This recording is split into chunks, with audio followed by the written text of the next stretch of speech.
यहाँ काशी की जनता फिर सजी सियासत की थाली है। ये पूर्वांचल का हीरा है, अभी तक हाथ खाली है।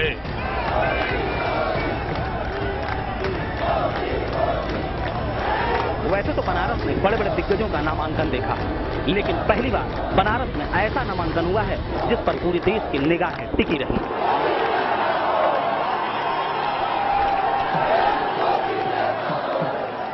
बनारस की ज्यादातर सड़कें मोदी के रंग और नारों में गूंजती रही।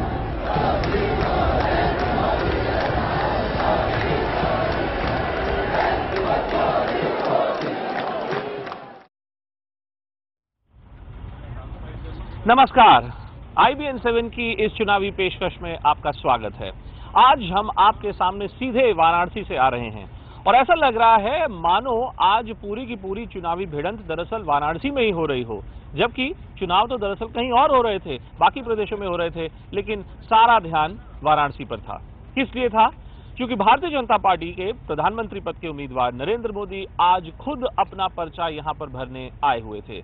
जिस प्रकार का माहौल आज वाराणसी की सड़कों पर था, उसको देखकर ऐसा लग रहा था कि मानो वो अपना पर्चा भरने नहीं बल्कि अपनी जीत का जश्न मनाने यहां पर हर्षोल्लास से आए हों।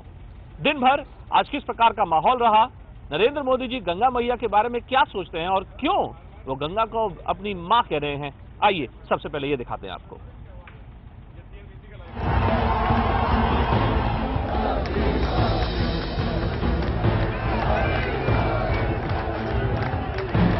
बनारस की सड़कों पर गुरुवार को हर तरफ भगवा लहर ही नजर आ रही थी। पीएम पद के उम्मीदवार नरेंद्र मोदी के नामांकन ने बीजेपी कार्यकर्ताओं में जबरदस्त जोश भर दिया था। मोदी सुबह करीब 10:30 BHU पंडित मदन मोहन मालवीय की मूर्ति पर माल्यार्पण करने के बाद मोदी एक बार फिर हेलीकॉप्टर से काशी विद्यापीठ पहुंचे, जहां उन्होंने सरदार पटेल की मूर्ति पर माल्यार्पण करने के बाद रोड शो शुरू किया। इस दौरान मोदी ट्रक पर सवार थे, उनके साथ बीजेपी के तमाम बड़े नेता भी थे। रास्ते में स्वामी विवेकानंद और डॉक्टर अंबेडकर की मूर्ति पर माल्यार्पण करते हुए नरेंद्र मोदी कचहरी पहुंचे। नामांकन का आखिरी दिन होने की वजह से तमाम प्रत्याशी वहां पहले से डटे थे। मोदी को नामांकन के लिए थोड़ा इंतजार करना पड़ा। इस दौरान उन्होंने बनारस की सूरत बदलने के तमाम दावे किए। परमात्मा मुझे शक्ति दे, मैं इस नगर की सेवा करूं, मेरे गरीब बुनकर भाई हो, काशी का सारे विश्व में एक स्पिरिचुअल कैपिटल के रूप में स्थान बने। मोदी के रोड शो के दौरान सुरक्षा व्यवस्था काफी कड़ी थी, फिर भी भीड़ की वजह से कई जगहों पर बैरिकेडिंग टूट गई। समर्थकों ने दावा किया कि मोदी ऐतिहासिक जीत हासिल करेंगे। विकास होगा हमारे बनारस का मोदी के आने से, और देश का ही विकास होगा। सर नरेंद्र मोदी के आने से सर पहले तो भ्रष्टाचार हटेगा और महंगाई भी कुछ कम हो जाएगी। मोदी के प्रस्तावकों में पंडित मदन मोहन मालवीय के पौत्र जस्टिस गिरधर मालवीय और मशहूर गायक छन्नू लाल मिश्र भी शामिल हैं। वाराणसी में मोदी की लड़ाई आम आदमी पार्टी के संयोजक अरविंद केजरीवाल और कांग्रेस के अजय राय से है। नरेंद्र मोदी ने जिस दिन से बनारस सीट के लिए अपनी दावेदारी पेश की है, उसी दिन से यह सवाल हर तरफ से उठ रहा है कि अगर वो 2 जगह से चुनाव जीतते हैं तो भला कौन सी सीट छोड़ेंगे। नामांकन के बाद फौरन दिए गए अपने बयान में नरेंद्र मोदी ने इसी सवाल का जवाब देने की कोशिश की और यह एहसास कराया कि काशी ही उनकी पहली और आखिरी पसंद होगी। कैमरा पर्सन अखिलेश के साथ शलभ मणि त्रिपाठी, वाराणसी, IBN 7। तो किस प्रकार का माहौल रहा आज वाराणसी की सड़कों पर, वो तो आपने जरूर देखा, लेकिन बनारस के लोग यानी बनारसी क्या सोचते हैं आज जो कुछ हुआ सड़कों पर, उसके बारे में चर्चा करने के लिए हमारे साथ बनारस के कुछ विशेष मेहमान हमारे साथ मौजूद हैं। सभी के सभी वो व्यक्ति जो कि बनारस में कई वर्षों से रह रहे हैं और सबकी नरेंद्र मोदी के बारे में और बाकी जो बनारस में जो कुछ राजनीतिक गतिविधियां हो रही हैं उसके बारे में काफी सख्त प्रतिक्रिया है। गौरव कपूर मेरे साथ हैं। गौरव, आप बनारसी हैं, हम भी एक प्राउड बनारसी हैं। मुझे सबसे पहले ये बताएं कि नरेंद्र मोदी जी का आना वाराणसी के लिए किस प्रकार का संकेत है आपके मुताबिक?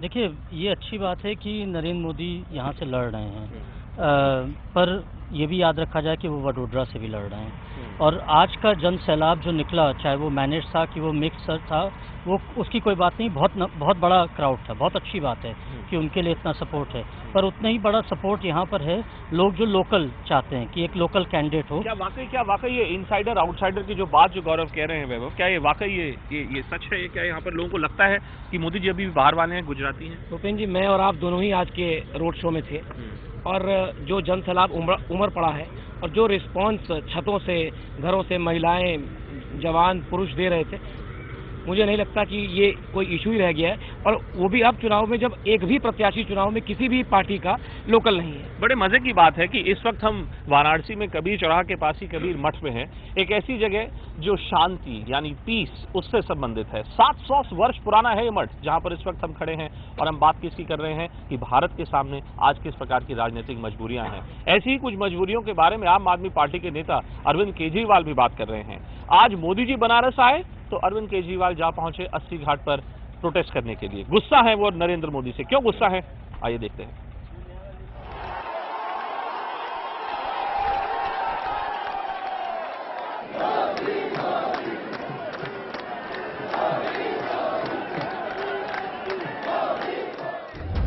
पीएम उम्मीदवार का नामांकन धूम धड़ाके से हो, इसकी उम्मीद तो सबको थी, मगर मोदी की ऐसी अगवानी की उम्मीद बीजेपी कार्यकर्ताओं को भी न थी।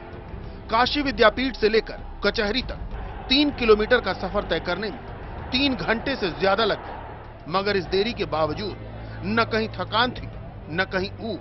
जीत के दम भरते दावे ऊपर से। मोदी की लहर थी, भाजपा की लहर थी। ये लहर मोदी जी के नामांकन करने के साथ ही सुनामी में परिवर्तित हुई है और इस लहर के कारण सपा, बसपा, कांग्रेस तीनों का सफाया उत्तर प्रदेश में निश्चित है। ये काशी की जनता का अपमान है अगर कोई कहता है कि बुलाई गई भीड़ थी पैसे देकर करके। कांग्रेस ने मोदी के रोड शो को आचार संहिता का उल्लंघन करार देते हुए चुनाव आयोग से शिकायत का ऐलान किया, तो बनारस में ही दूसरे छोर पर आम आदमी पार्टी के प्रत्याशी अरविंद केजरीवाल धरने पर बैठ गए। उनकी शिकायत थी कि मोदी के शोर में उन्हें रोड शो की इजाजत नहीं मिली। हालांकि धरने की वजह 80 घाट पर बीती शाम हुई उनके साथी सोमनाथ भारती की पिटाई थी। कल जो हुआ वो तो बीजेपी के लोग थे, बीजेपी की टोपी पहने हुए थे, बीजेपी के लोग कर रहे थे। उसके पहले भी बीजेपी के लोग थे, तो ये ठीक नहीं है, इस किस्म की राजनीति ठीक नहीं है। उधर मोदी के जाने के बाद बनारस हिंदू यूनिवर्सिटी के गेट पर एक और नजारा देखने को मिला। समाजवादी पार्टी के कार्यकर्ता मदन मोहन मालवीय की प्रतिमा पर चढ़ गए और उन्होंने इस प्रतिमा को गंगा जल से धोना शुरू कर दिया। गौरतलब है कि मोदी ने मालवीय जी की प्रतिमा पर पुष्पांजलि के साथ ही बनारस में अपने कार्यक्रम की शुरुआत की थी। Bureau report, IBN 7। तो मोदी जी जहां भी जाते हैं वहां पर हमेशा दो बड़ी तीव्र किस्म की प्रतिक्रियाएं होती हैं। कुछ लोग उनके साथ जुड़ते हैं तो कुछ लोग उनके खिलाफ हो जाते हैं। ऐसा गुजरात में भी है, वाराणसी में भी है, पूरे के पूरे भारत में है। नवजोत मेरी साथी इस वक्त हमारे CNN, IBN, माइक्रोसॉफ्ट और IBN 7 इलेक्शन एनालिटिक्स सेंटर पर हैं। नवजोत, कुछ बताइए जरा बनारस की राजनीतिक गतिविधियों के बारे में, राजनीतिक बारीकियों के बारे में बताइए हमें। चलिए, मैं आपको माइक्रोसॉफ्ट एनालिटिक्स सेंटर लिए चलती हूँ, लेकिन असल में अगर बनारस की राजनीतिक गतिविधियां देखनी, और भूपेंद्र आपने बिल्कुल सही कहा था शुरुआत में कि चुनाव तो पूरे देश में हो रहा है, लेकिन आज फोकस मुख्य तौर पर वाराणसी में रहा है। तो वाराणसी में इतना फोकस क्यों है, चलिए हम आपको समझाने की कोशिश करते हैं। अगर हम बीजेपी की बात करें तो 1991 से पहले तक भारतीय जनसंघ के नाम से एक छोटा सा संगठन था, कभी कभी मौजूदगी दर्ज करा दी, लेकिन 91 के बाद से बीजेपी के विजय रथ की शुरुआत होती है। कड़ी टक्कर सीपीएम से ही मिलती गई हमेशा। कांग्रेस 1999 में आई और उसके बाद 2004 में कांग्रेस ने जीत दर्ज की और फिर उसके बाद 2009 में बीजेपी ने। चलिए हम 1991 की बात करते हैं। 1991 में जिस वक्त बीजेपी ने जीत हासिल की 8.9% वोटों के साथ, शीश चंद्र दीक्षित थे जिन्होंने ये जीत हासिल की थी।